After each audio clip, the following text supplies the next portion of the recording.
All right, welcome back. It's now 8 p.m. on the dot. This is Salam Media, and yes, I'm your host Sarfaraz. This is the Friday Night Live program with BST, and it's time for the Tech Talk Part 2 segment. Tonight, we're talking about some of the new fantastic games you can look forward to in 2021. And in the first part of the Tech Talk, we just had a chat with Jan Vermalen about Google and their threat to leave the Australian market, and also regarding the WhatsApp, Telegram whole hype that's been happening. Now, tonight I'm talking to a young lady who's no stranger to my show. I interviewed her last year. She goes by the name of Bahiyya Khan, award-winning game developer. And we are going to be chatting about some of the games that you can look forward to this year, and also a bit about some of her game that she's going to be launching a bit later on, a bit later in the year. We're going to be chatting to her in a moment. We now welcome Bahiyya Khan to the program. Thank you so much for having me again. You mentioned I was here last year, so yes, we don't forget. Yeah, it's great to be with us, and thanks for taking the time. Now, first things first, before we get into the topic of discussion, for those who don't recall, or for first-time viewers who are seeing the Tech Talk segment, you're an award-winning gaming developer. Talk to us about the game that you've developed, just very briefly. Give a brief to the viewers for those who haven't seen maybe the first interview. Okay, so my game is called After Hours, that I made with 3 other people, and it's about a young woman that was sexually assaulted as a child and develops a mental illness called borderline personality disorder as a result of that. Okay, so that's very basic, very simple for those who don't know, right? Now, Bahiyya, I've had a look at some of the games that are coming out a bit later on in the year. And I've looked at, games. I'm talking about Dustborn. I enjoyed the trailer. Very interesting. It's, kind of like a third person, but a bit of a single player story. I enjoyed that. Forever Ago was quite cool. Obviously, we can't forget your game After Hours, but we're going to talk about that a bit later. Talk to us about Dustborn and your thoughts on that, and why you think this is going to be why is there so much hype about this game? So I'm not sure about the hype around these games. I mean, I'm sure there is a lot of hype because I know a lot of them were featured at the Game Awards. Yes. But one of my really good friends actually was speaking to me about a lot of these games coming out. Because I mostly know games that are coming out in the extreme indie field. But I don't know of any ones that I'm really enjoying that would be coming out this year. So when my friend was talking to me about Dustborn, he was just saying that he thinks it's a game I would enjoy. And when I checked out the trailer, I was very excited for it, especially because the protagonist in the game is a woman of color. When we see post-apocalyptic games or dystopian worlds and that sort of thing, it's usually white male sort of narrative. And she's also. So we're looking for Uncharted kind of waters, I see you. I guess, yeah. Never heard of that game. I'm joking. Yeah. I really like that she's pregnant as well in this game, and I think it's just amazing showing it's sort of a testament to the strength of women, Personally, I think so. And it has a lot of cool things in it. I think the entire team that this woman has in the game looks very interesting. They're diverse. They all look, they are sick of everything, which is always something I look forward to in a person. So seeing that attitude in a video game is, I'm excited for it. Now, looking at the other game that obviously we're talking about tonight, Forever Ago, features a bit of an middle to a bit of an elderly aged man in the game driving around with this touring kind of a VW caravel kind of a thing, going through the forest, and it's quite fun also. That looked quite cool. And then there was another game called Season, but talk to us about Forever Ago and then we'll talk about Season.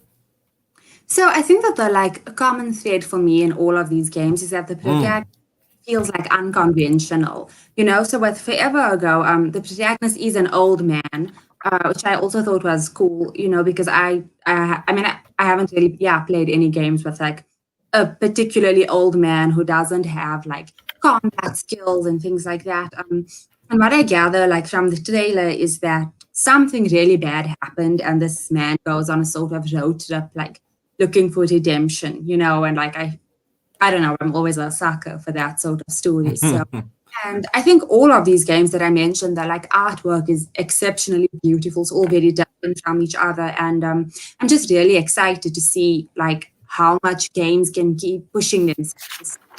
What I like about Forever Ago is that Alfred, the character there, he's embarking on a journey north in search of redemption in that single player road trip adventure. And it's, it's got such great sceneries, etc. Also, I want to talk about other games that I've seen. I've played a game a couple of years ago called Horizon, and I see there's Horizon Forbidden coming out a bit later this year. That's also something that I'm going to be looking forward to. Also, Halo Infinite, something fantastic. But here, I also want to touch about Season. I had a look at the trailer, and I like that whole open gameplay. It reminds me a lot about, Uncharted, the likes of your Assassin's Creed, but open world gameplay, fantastic. What are your thoughts about the game Season?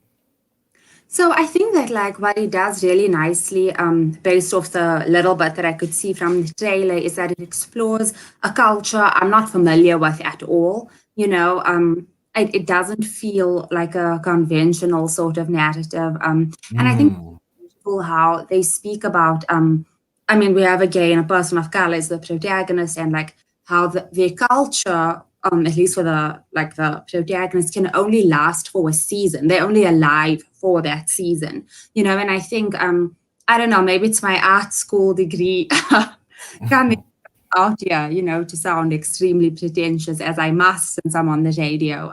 It's fine. Go for it. But I feel like it also sort of is like a metaphor for how a lot of I don't know, like people of color cultures get wiped out. Whether through colonialism or the erasing of those cultures in the media and that sort of thing. So I thought that it seemed very interesting, and like I usually don't get like particularly excited about big releases because I find them quite like boring personally. Overhyped. I get you. Yeah, it's not my sort of like thing. And I'm sure obviously there's a massive market for that. The fact that they keep doing so well. But Season is one of those games, that is going to be on PlayStation and all of that, and it just seems amazing. Like it's the first sort of big release game that I'm actually really excited for. So yeah, I can't wait to check it out. No, it's interesting. And also, I mean, looking at the trailer, where, you take a deep breath and you let yourself be carried away. It's a journey. It's more atmospheric adventure, bicycle road trip, very different, as you mentioned. And what I like is that Scavenger Studio, who obviously published and developed the game, they've really come out in full force, indie game, etc. It's an adventure game. What also is, it reminds me of a game called Evil West and also Darwin Project, sometime back. But anyway, apart from that, now I'm talking PlayStation 5 and, this new launch. Some other games that you are really looking forward to before we conclude with your game. But besides the games that I mentioned. Yes. I mean, there's this one game. It's not on the PlayStation 5. It's called, I think it's something to do with you like date a piece of meat, an alien who's made out of meat. And I feel like I just saw the light switch off behind your eyes when I said that. Yeah. Well, maybe that was my studio controller. I don't know. Hey. Oh, okay. Yeah, that game seemed pretty cool, and also another game. I didn't like put it on this list because it's still something that like I still need to conceptualize is working on this other game about so myself and another girl that I know from the internet. I guess you could say we're friends. She and I are thinking of like this demon cheerleader game. It won't be like fully released this year. It will just be sort of like a prototype, release for free to the general public. Because I feel like women are often extremely sexualized in video games, and like teenage girls don't get their own like narrative. So I want a game, that's like so much about teenage girls and them taking back like their sort of sexuality, not depicting women in like an overtly sexualized way. And I think like the story of like cheerleaders and how that's often, seen as a very, I don't know, catering to like the male gaze sort of thing. I think that Enticing more towards the yeah, male exactly. perspective. I think I that, get you. yeah, I think that would be interesting to like flip on its head. Now, let's talk about how the South African gaming perspective has grown. In conclusion, we are drawing to the conclusion of obviously this segment. Unfortunately, we're pushing for time. But here quickly, your game, which you're going to be launching after hours. How far is this right now? When is it coming out? When can we expect this? And also, gaming in 2021. Your thoughts around gaming in 2021. So I think that okay, so to answer your first question about after hours, I mean the game is done, right? It's like been done for a while. It's just everything is so hectic and like difficult to do by myself, like with the financial and like back end side of things. It's just very, very draining. And also like It's I also challenging. like yeah, and it's like my first time, like sort of like releasing a game, and I am still at university and all of that. So it's a lot to like figure out. And it just feels so draining having to like extract knowledge from all of these other people, who I don't know how do they all have it. But yeah, so that's been the thing I would say that's like keeping me from releasing the game. But like, you know, inshallah, I mean, what's the month? It's February. I don't know, let's say like March, Okay. late April, because I just want to get it out now. So by the end of the And first quarter of the year, possibly, we could yeah, potentially see yeah, it by then. Okay. yeah. And your thoughts around gaming in 2021? Oh yeah. So I think that like I don't know, depending on the way the pandemic is going to go, and like obviously for like the global south and that sort of thing, our vaccinations will come along much slower, than like the global north. So I think for us, games might take even more space in our lives just because we'll still probably be at home, and like looking for escapism through that sort of thing. So yeah, I don't know. I guess not just video games, but like all media, will just keep growing. And I think it will be interesting to see the sort of games that people are working on during this point in history. What will they look like? Yes. Because everyone is very like, oh, at the moment. So Well, I mean, obviously, with the whole pandemic situation, a lot of contributing factors, but lots of big things to look forward to. But anyway, that's where we have to leave it for now, unfortunately. But Bahia, thank you so much for your time tonight, for coming on the show again. And inshallah, we're going to be chatting soon, a bit later on in the year when your things do materialize and as the year yeah. does progress as well. You have a wonderful evening. Thank you, Bahia Khan, Thank you. Thank you award-winning so much for gaming having me. developer. It's a pleasure. Jazakallah for your time. Assalamu alaikum. Ameen. Walaikum salam.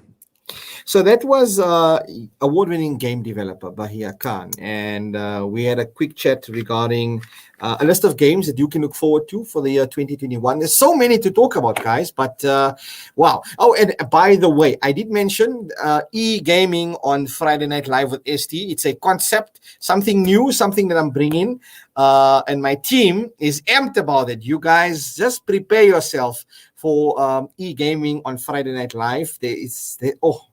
Wow, just prepare yourself. It's coming soon, inshallah. Anyway, it is now just after 8:15.